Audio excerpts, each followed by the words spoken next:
जब आपको बहुत लोग पहचानने लग जाते हैं ना, कुछ समय तो बढ़िया लगता है, लेकिन कुछ समय के बाद नहीं लगती कहाँ जाऊं मैं, अब क्या करूं मैं, अब मुझसे सहन नहीं हो रहा ये। वो सुख नहीं देता। एकांत जितना सुख देता है उतनी भीड़ सुख नहीं देती है, बुरा नहीं मानिएगा। पर हमारी अकिंचन कथा जो पहले होती थी ना, उसका सुख मुझे आज भी याद आता है। आज भी इतना याद आता है वो अकिंचन पूर्व वाली कथा का। इसका मतलब ऐसा नहीं हम आपको कुछ कह रहे हैं, अच्छा है आ रहे हैं, इतने वैष्णव आ रहे हैं, अच्छी बात है, सुबह सुबह उठ के आ रहे हैं, हम तो परीक्षा ले रहे हैं कि आके दिखाओ सुबह, पर आप हमसे भी पहले आ जाते हो। कल रात में बारिश हुई, मैंने कि अब तो नहीं आएगा कोई, फिर भी आ गए। ये सब आपकी निष्ठा के ऊपर निर्भर। अच्छा, फिर जिस दिन हम यहाँ आए, मैंने कि ये बढ़िया है, दूर है, ऋषिकेश से भीतर जाके है, यहाँ तो कोई पहुंच ही नहीं पाएगा, फिर भी आ गए आप। हमने कोई प्रचार नहीं करवाया, फिर भी आ गए आप। इससे ये बात सिद्ध होती है कि सब ठाकुर जी आपके चित्त में बैठे, वही लेके आते हैं, वही आपके नेविगेटर हैं, नेविगेशन वही चलाते हैं आपके, चलो चलो चलो पहुंचो वहां पे। पर हमको पूर्व वाली कथा बड़ी याद आती है।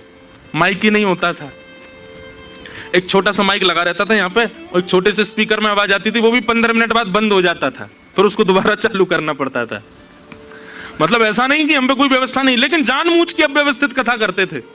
यहाँ ऋषिकेश में ब्रह्मपुरी में कथा हुई, रज में बैठते थे गंगा जी के तट पर, कोविड का समय, कोई भीड़ ही नहीं, ना गाड़ियों की आवाज, ना बस की आवाज, कुछ नहीं। सुबह सुबह 5 लोग होते थे, 3:45 बजे बैठ जाते थे कथा में।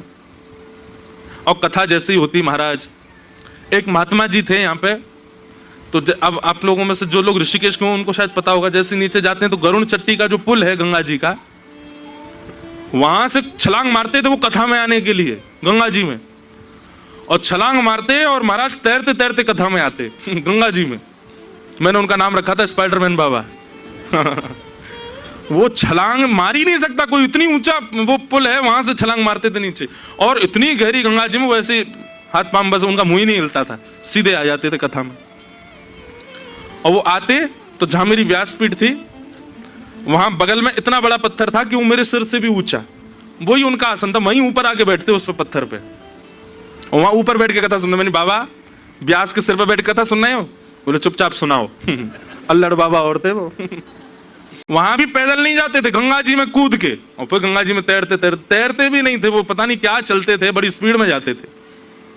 अद्भुत महात्मा। कथा में कभी बारिश हो जाती थी तो छतरी ले लेते थे, सब श्रोता 5-6 तो श्रोता होते थे, वो पन्नी पहन लेते थे ऊपर, तब कथा सुनते थे। शाम को फिर गिरधर लाल जी का उत्सव होता था, बड़ा आनंद आता था। वृंदावन में हमने किया किंचन कथा एक कुटिया में बैठ करके, वो तो असली कुटिया थी, तो बनवाई है, असली कुटिया में बैठ के करते थे। कभी छिपकली गिर गई ऊपर से, कथा होता सब भूल गया मैं। बड़े आनंद आते थे। वो अकिंचन कथा का सत्र जयपुर में होती थी। जयपुर में 4 लोग 5 लोग, ज्यादा से ज्यादा मिनिमम, मैक्सिमम ज्यादा से ज्यादा 8 लोग हो जाते थे सुबह सुबह कथा में। और इस बार अभी हम अकिंचन करके आए जयपुर में, तो गोविंद देव मंदिर ट्रस्ट का फोन आया, बोले महाराज जी हमारे जो गार्ड है ना वहां के मंदिर के, वो नौकरी छोड़ के जा रहे हैं। मैंने क्यों? बोले 1 बजे से गेट पीटने लगते हैं लोग, बोले हमको बैठाओ। अब वहां क्या था कि एक झरोका है, उसमें बैठ के हम कथा करते, दूर वालों को दिखते ही नहीं, आगे वालों को दिखते थे बस, तो आगे बैठने वालों की होड़ 1 बजे से पहुंच जाते लोग, उतनी भीड़ वहां होती। अब इसका एक अच्छा भाव तो ये लगता है कि देखो कथा जिस उद्देश्य से कर रहे हैं वो उद्देश्य सफल हो रहा है, युवा इतने कथा में आते हैं, अच्छा लगता है, इतनी संख्या में लोग आते हैं, सुबह सुबह का भी विचार नहीं करते। ये वो समय पर कथा होती है जिस समय सबसे बढ़िया नींद आती है, उस समय आप छोड़ छाड़ के आते हो। लेकिन फिर स्मृति आती है कि जब कोई नहीं था तब की कथा का सुख भी कितना अच्छा था। तो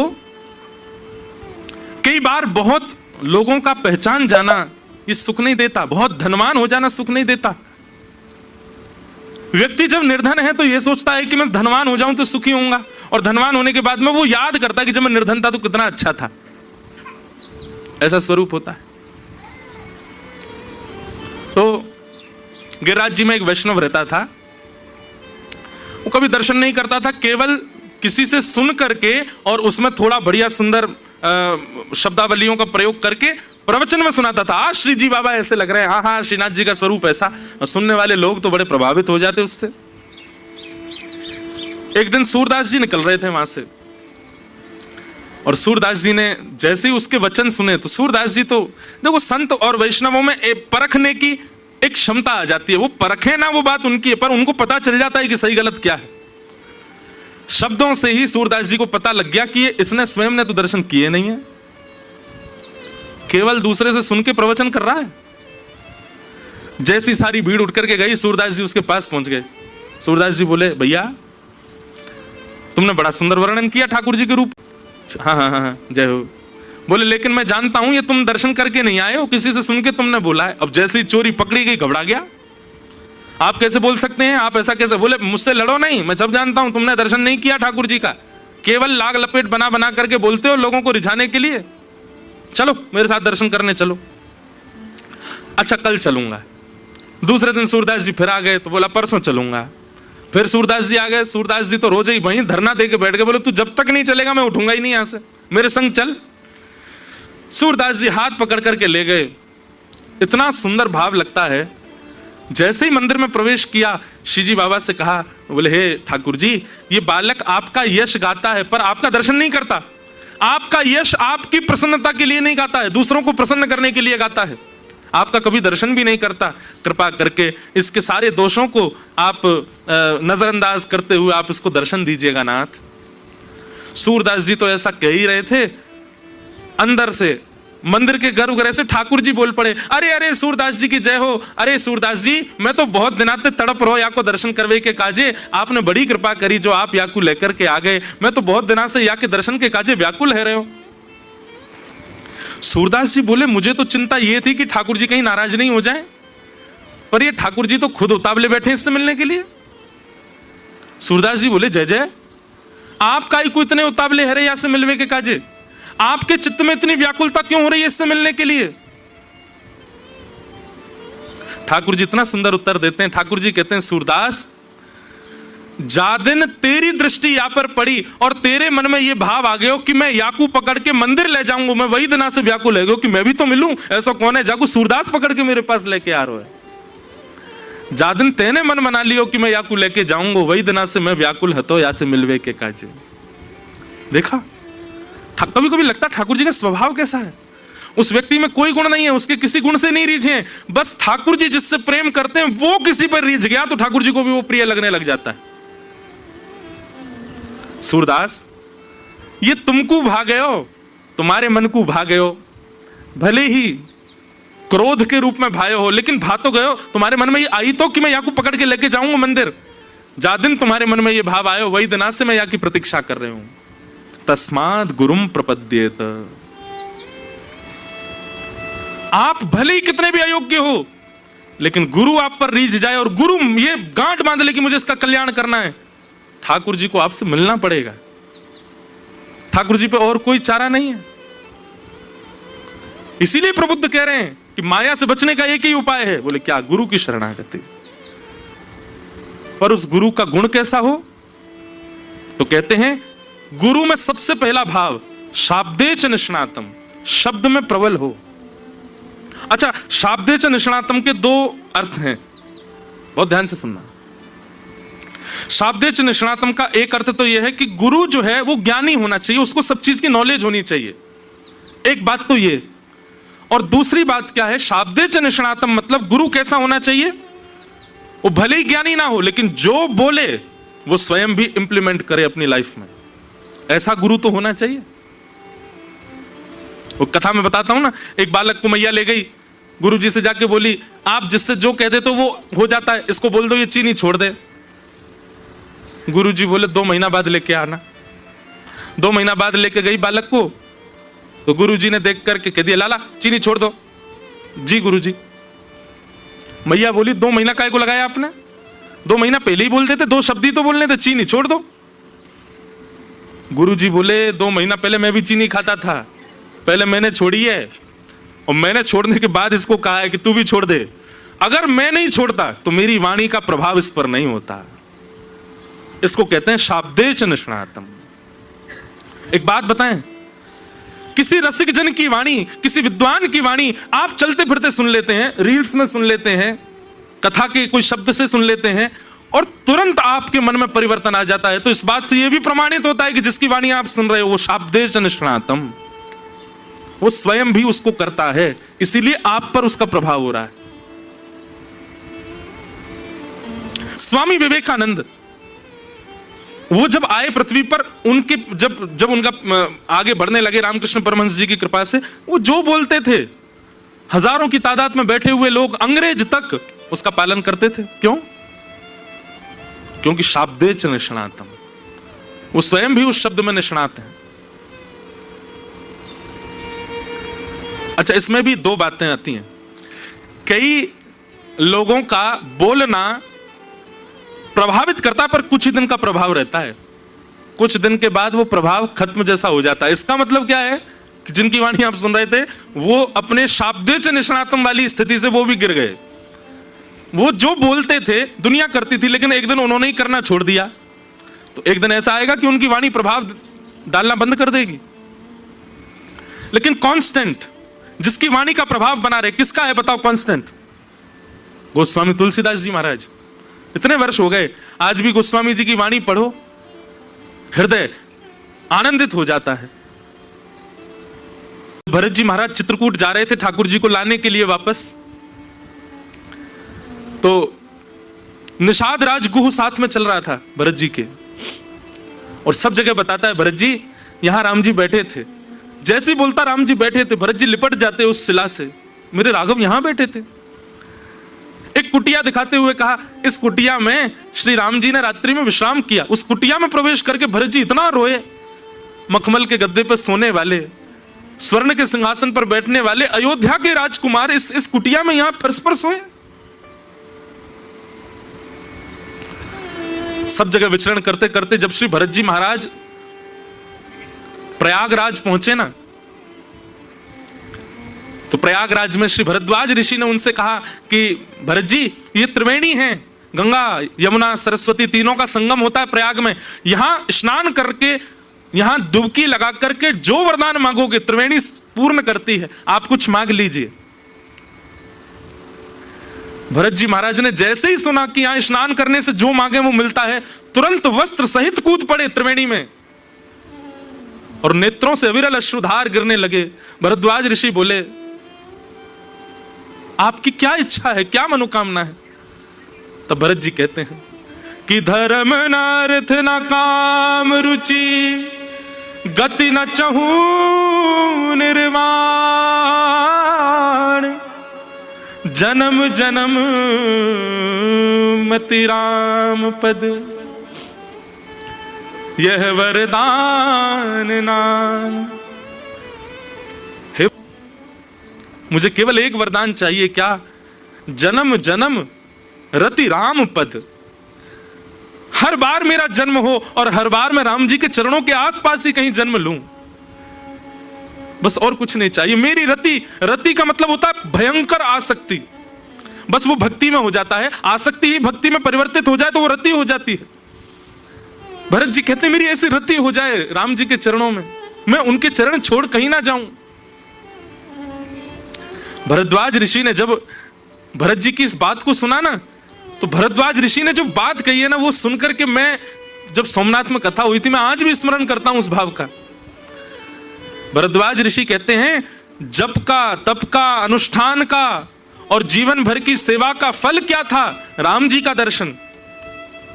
जीवन भर के किए गए जप तप नियम व्रत अनुष्ठान का फल मिला, मुझे राम जी के दर्शन हुए, और राम जी के दर्शन का फल मुझे मिला कि मुझे भरत के दर्शन हुए। मेरे सामने मैंने भरत को देखा। भरत जी आपके दर्शन राम जी से भी श्रेष्ठ है।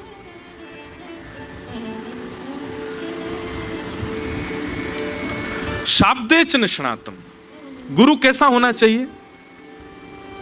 जो शब्द ब्रह्म का ज्ञान रखता हो, और दूसरी बात जो प्रवचन में कहता हो कम से कम स्वयं भी उसका अपने जीवन में आचरण करता हो। कई बार ऐसा बंधुओं, अपना अनुभव बता रहा हूं मैं, कई बार ऐसी बात निकल आती है कथा में जो मैं भी नहीं करता अपने जीवन में,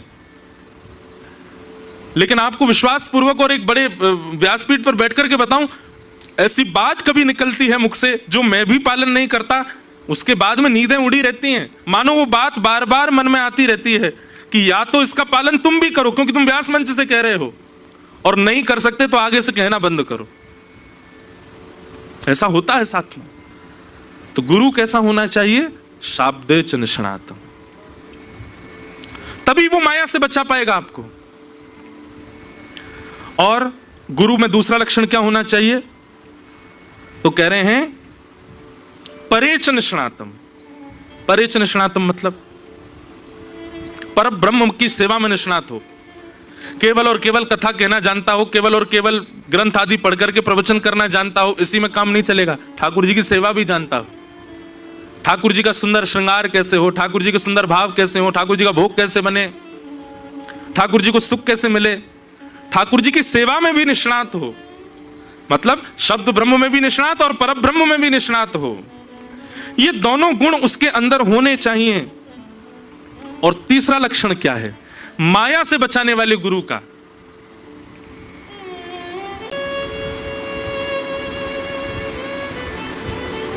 एक व्यास जी थे, कथा कर रहे थे, ठाकुर जी की सेवा करते थे। तो कथा बोलते बोलते उन्होंने कहा, मैया ने ठाकुर जी को ऊखल से बांध दिया और श्री लाल जी ऊखल में बंध गए,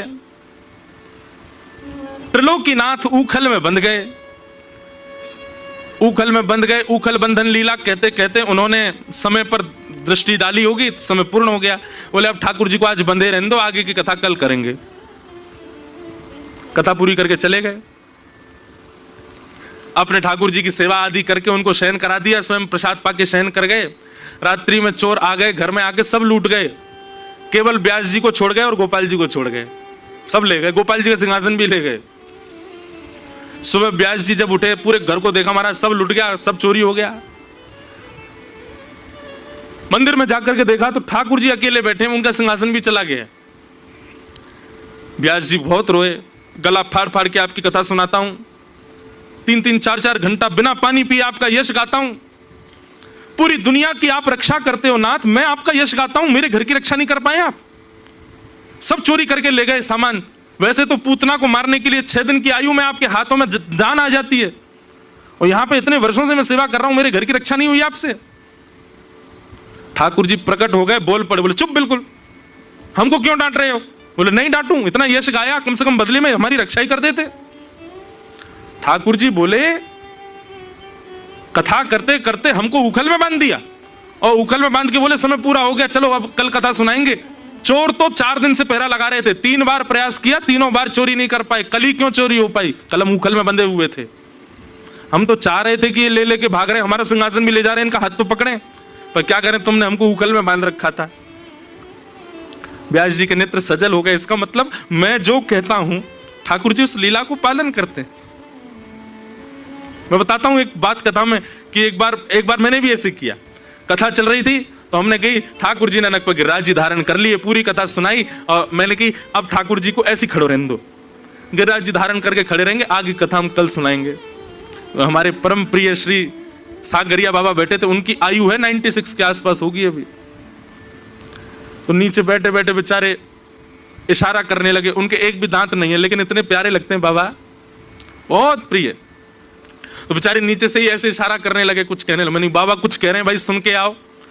कोई व्यक्ति गया तो बाबा उसके कान में बोले, व्यास जी से कह दो लाला रात भर खड़ो रहेगो, थक जाएगो, ने 5 मिनट कथा और सुना के गिरिराज जी नीचे पधरवा दें और वहां के बाद चले जाए, नहीं तो लाला रात भर यूं खड़ो रहेगो, वहां को श्रम है जाएगो।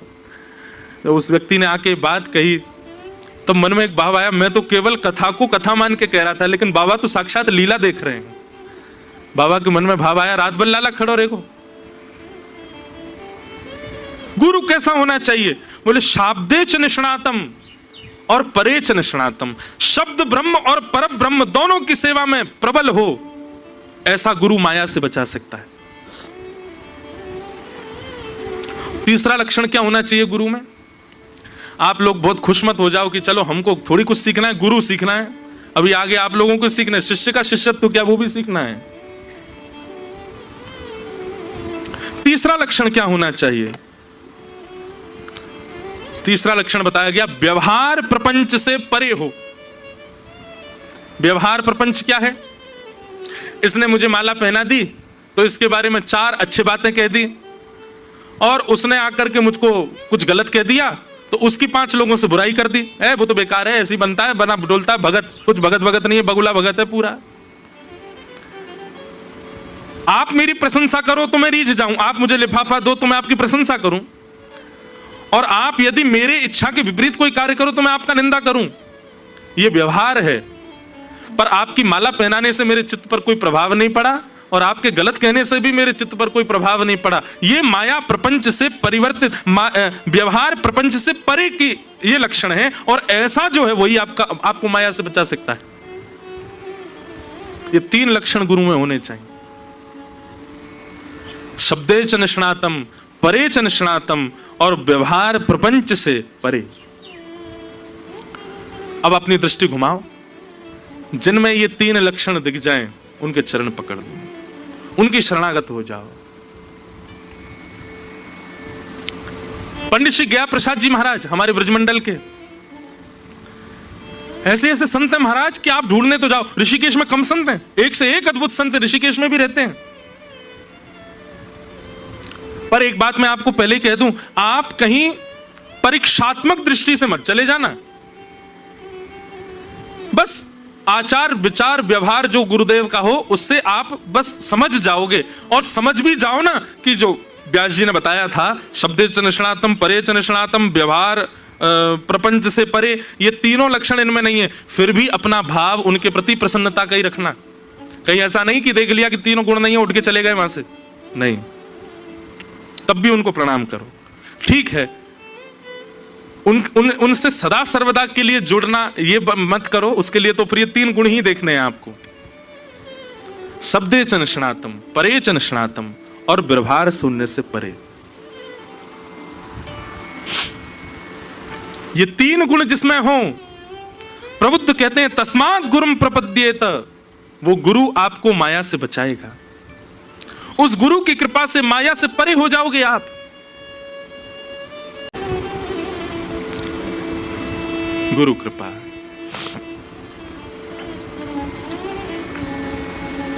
एक बहुत सुंदर भाव। अच्छा एक बात बताएं, महादेव हमारे गुरु भी हैं। हमने राम कथा का गुरु इन्हीं को ही माना है, क्योंकि सोमनाथ में कथा शुरू हुई, और क्योंकि राम कथा के गायक महादेव हैं, इसलिए महादेव हमारे गुरु भी हैं। और महादेव में 3 गुण हैं, शब्दे च निष्णातम, परे च निष्णातम, शब्द ब्रह्म में भी निष्णात हैं और पर ब्रह्म की सेवा में भी निष्णात हैं, और तीसरा, इनसे बढ़िया व्यवहार प्रपंच से सुनने कोई नहीं है। दूध चढ़ा दो तो भी प्रसन्न, दही चढ़ा दो तो भी खुश, लोटा पानी चढ़ा दो तो भी खुश, सिंथेटिक दूध चढ़ा दो तो भी खुश, धतूरा चढ़ा दो तो भी खुश, विजया चढ़ा दो तो भी खुश, विष चढ़ा दो तो भी खुश। ऐसे केवल महादेव ही हैं। उनको व्यवहार प्रपंच से कोई लेना देना नहीं कि आप सोने का छत्र ही चढ़ाओ, आप ऐसी वस्तु ही चढ़ाओ। हमारे पूज्य पिताजी महाराज एक प्रसंग सुनाते हैं कि एक बार एक व्यक्ति ने, महाराष्ट्र की प्रसिद्ध कथा है, महादेव के मंदिर में सुंदर स्वर्ण का घंटा देखा लटका हुआ। उसने कहा यही चोरी करना है, और चोरी करने के लिए कोई साधन नहीं मिला चढ़ने को, तो शिवलिंग पे ही चढ़ गया और घंटा उतारने लगा। महादेव प्रकट हो गए, जय हो, वरदान मांगो, वरदान मांगो। चोर भागा वहां से, महादेव ने पकड़ लिया, कहां भाग रहे हो? अरे मैं कोई भगत वगत नहीं हूं महाराज, मैं तो घंटा चोरी करने आया था, कुछ मिला नहीं चढ़ने को, इसलिए चढ़ गया आप पे। महादेव बोले दुनिया के लोग धतूरा चढ़ाते हैं, पिलपिला अमरूद चढ़ाते हैं, दूध दही घी घृत चढ़ाते हैं, तैने तो खुद को ही चढ़ा दिया मुझ पे, मैं तुझसे बड़ा प्रसन्न हूं। महादेव जैसा गुरु कौन मिलेगा? कैसे हैं? बोले व्यवहार प्रपंच से शून्य है, ऐसा गुरु हो। और ऐसे ही गुरु के लक्षण आपको श्री दत्तात्रेय जी में दिखेंगे। प्रभु श्री दत्त व्यवहार से शून्य है। आजकल के गुरु शब्द ब्रह्म में निष्णात हो जाते हैं, प्रवचन बढ़िया करते हैं, पर ब्रह्म की सेवा भी सीख ली थोड़ी बहुत, पर ये तीसरा वाला तो दिख ही जाता है कि इसमें सब लोग निपुण नहीं हो पाते। व्यवहार से तो सबको सुख मिलता है, व्यवहार में तो सबको रहना अच्छा लगता है, पर इस व्यवहार से भी कोई प्रभावित ना होता हो, वही गुरु हमको माया से बचाएगा। तो माया से बचने का उपाय क्या है? सबसे पहले तस्मात् गुरुम प्रपद्येत, गुरु कृपा करेंगे तो माया से बचा जा सकता है। निमि ने प्रश्न किया गुरु का रूप कैसा होता है? तो 3 गुण जिसमें हो वो गुरु श्रेष्ठ है। सबसे पहला शब्द ब्रह्म में निष्णात हो, दूसरा पर ब्रह्म की सेवा में निष्णात हो, और तीसरा व्यवहार प्रपंच से परे हो। ऐसे 3 गुण वाले गुरु की शरणागति लोगे तो माया से बच जाओगे। और यदि गुरु में 3 गुण ना हो तो शिष्य में 6 गुण हो। कौन कौन से? श्रद्धा, दूसरे की निंदा ना करना, तीसरा प्राणायाम यानी कि एकाग्र भाव से सत्संग श्रवण करना, चौथा अधिकतर मौन रहना, और 5वां सत्य का आचरण करना। प्रबुद्ध कहते हैं यदि राजा निमि गुरु में 3 गुण की कमी हो पर शिष्य में 6 गुण की कमी हो तो बचे हुए 3 गुण जो शिष्य के हैं वो गुरु के घटे हुए गुण में पूर्णता कर देते हैं। गुरु का गुरुत्व ही श्रेष्ठ क्यों होना चाहिए, शिष्य का शिष्यत्व क्यों नहीं? शिष्य का शिष्यत्व भी श्रेष्ठ होना चाहिए। तो गुरु का गुरुत्व, शिष्य का शिष्यत्व, ये जब सब होंगे तो व्यक्ति माया से बच जाएगा। तब पूछा गया तो माया से बचे हैं हम, इसका प्रमाण क्या है कि माया अब हमको नहीं सताएगी? तो कहते हैं ऐसी स्थिति हो जाना, घर का व्यक्ति बात न माने, घर का व्यक्ति बात न माने। कहां गया पद? बहुत सुंदर भाव था। घर का प्राणी कहो न माने, मन मन खुशी मनाऊं। और फिर इसके बाद जो बात कही है, थारे इन मंगल विधान में, थारे इन मंगल विधान। घर का व्यक्ति बात मानेगा, छोटा बड़ा अपना कोई भी व्यक्ति बात मानेगा तो ममता बढ़ेगी। लेकिन आप कहो और घर का व्यक्ति ना माने तो नाथ थारे इन मंगल विधान में